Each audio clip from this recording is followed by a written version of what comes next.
Chapter 8. Poor Little Tom.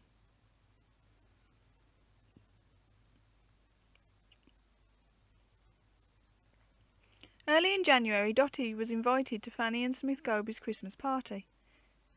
She had been one of the guests at a similar gathering the year before, and enjoyed herself so much that from the receipt of the invitation she was quite counting the days until the arrival of the longed-for 17th. At the time of which I am writing, for my young heroine's childhood was some years ago, no Christmas party was complete without its Christmas tree, and the Goby family, being rather well off, were sure to have a large tree abundantly supplied with gifts for the little visitors.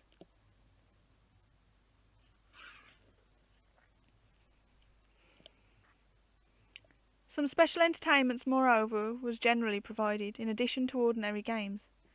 "It was Punch and Judy last time," said Dorothy, trying not to make faces while Mrs. Hopkins combed the inevitable tangles out of her curly hair. "It was fun.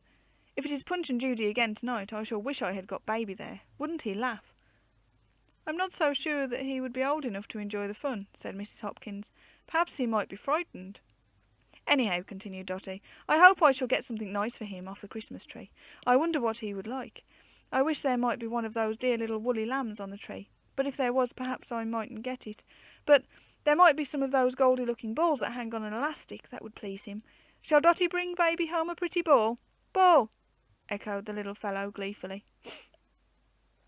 "Dear Dot, love Dot, tis tis," and the tiny arms stretched wide as he sat in his high chair to take her in, were so irresistible that Dotty made a rush at him, just as Mrs. Hopkins was tying the bow of her mauve sash, and so got herself scolded.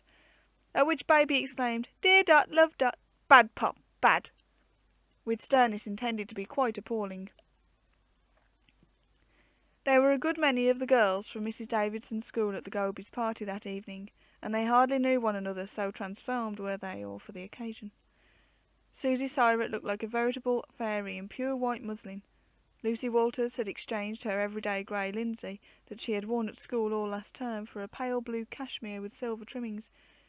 And as for Stella Pearson, she was positively gorgeous in green velvet, with a front of white satin, her yellow hair crimped out according to the fashion of the day, till it looked like one of the Trafalgar Square fountains in full play, and actually gold bracelets upon her arms.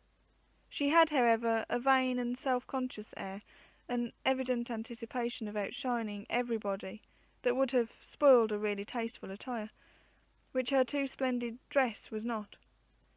Dorothy Carstairs, in a simple cream-coloured serge, with no ornament but its mauve sash round the waist, and a happy, self-forgetting face, was infinitely more childlike and pretty. Moreover, it would wash well if soiled, whereas poor Stella seemed almost afraid to move for fear of damaging her clothes, and a spot of raspberry jam that somehow dropped upon her satin front at tea-time embittered her pleasure for the whole evening. The Christmas tree, which stood in a recess, was the chief centre of attraction before the games began. It nearly reached the ceiling, and was hung with numbers of those fascinating little toys in wax and glass, which were so popular with young folk 20 or 30 years ago, though one rarely or never sees them now. Little waxen cupids with gilt wings, that seemed being suspended by a fine thread to be really flying among the green boughs, baskets and twisted horns made of paper and wax, and filled with miniature waxen fruits, wee waxen babies, some of them beautifully modelled, and all rosy and pink, sitting in boats, or in bowers, or lying in the sweetest of waxen cradles filled with cotton wool. Also bird cages containing birds, apples, pears and oranges, hearts and hands, all moulded in delicately tinted wax, hung each one neatly ticketed with a number upon the tree, and many more things besides. Glass peacocks that, with wonderfully blown glass tails, hung shivering and quivering upon a spiral wire in hoops of twisted glass, glittering glass chandeliers and flashing mirrors. Also gay little drums and boxes filled with sweets, bonbons of crimson, blue or green gelatine paper and gold, and fairy dolls dressed in smart satins and lace. At the very top of the tree was a most lovely waxen doll, larger than all the rest, with real hair and dressed in pink satin, but she was not numbered, being Sarah Goby's very own, and only put up there for ornament. Oh, how the youngsters' eyes sparkled as they crowded around the tree, and what perfume could have been more delicious to their expectant noses than the spicy fragrance of that sapling pine mingled with the sickly odour of the warming wax? Well, we remember it all ourselves, though but a memory of the very long ago. Of course they had all the games, oranges and lemons, musical chairs, family coach and forfeits, until they grew very hot, rather boisterous and tired. Oh dear no, they felt that they could have kept at it all night. They were not unwilling, however, to sit down in orderly rows with a plate in each lap, and to see large trays of sandwiches and mince pies coming in at the door. But even more interested were they to witness the entrance of a gentleman with a black box, and to watch the hanging up of a white sheet at the farther end of the room. The smacking of lips which had been quite audible a few minutes before almost ceased, and murmurs of "a magic lantern! Oh! Oh! Oh!" thrilled the little assembly. Almost breathlessly the children watched the fixing of the lantern and the preparation of the sheet. Then it was noticed that, thanks to the judicious management of those in charge, the little ones had all been placed in front, some of them on low stools or even on the floor, while the taller of the guests sat or stood behind them, with the grown-up visitors at the back of all. "I do wish Baby was here," said Dorothy to Susie Syret.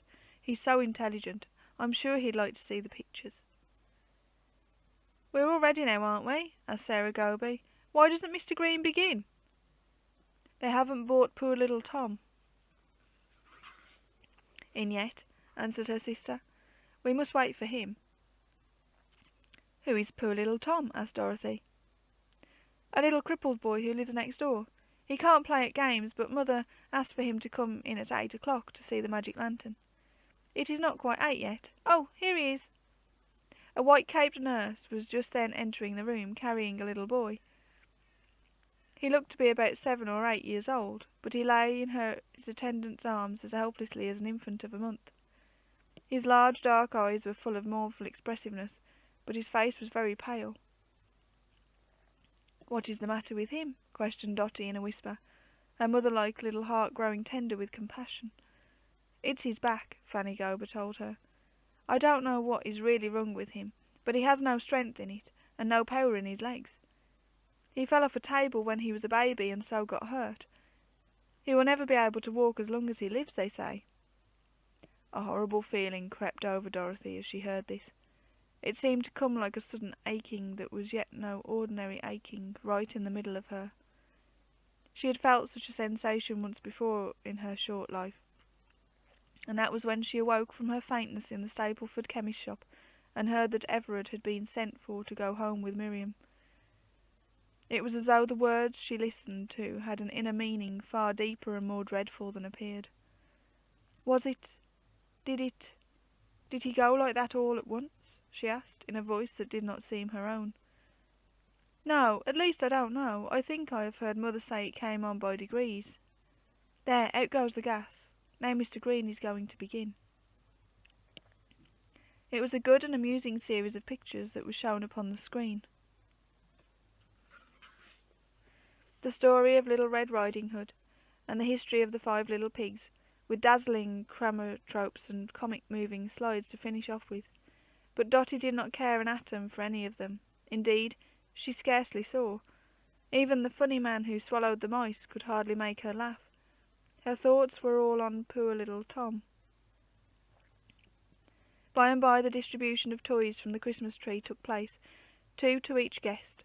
To Dotty's share fell a green and silver bonbon, and a lovely little purse made of 2 pearly shells with a gathered top of cherry-coloured silk, and a golden cord to draw it up with. Dorothy was thus exceptionally fortunate, for if she had been given her choice of all the things on the tree, this purse was the very one she would have selected. But then, was there nothing for poor Baby? "Look what I've got," said Lucy Walters at her elbow in a tone of disappointment. "A horrid little jack-in-the-box. Isn't he a fright? Oh, is that yours, that sweet pretty purse?" "Would you like to change?" asked Dotty. "I will if you will. I believe Baby would be delighted with that funny old Jack." Lucy eagerly accepted this offer, and not without a slight pang Dorothy parted with the charming purse. But was it not the very least she could do, to take something home to please Baby? She would never have believed that any little girl could be so unhappy at a party as she was for the remainder of that evening.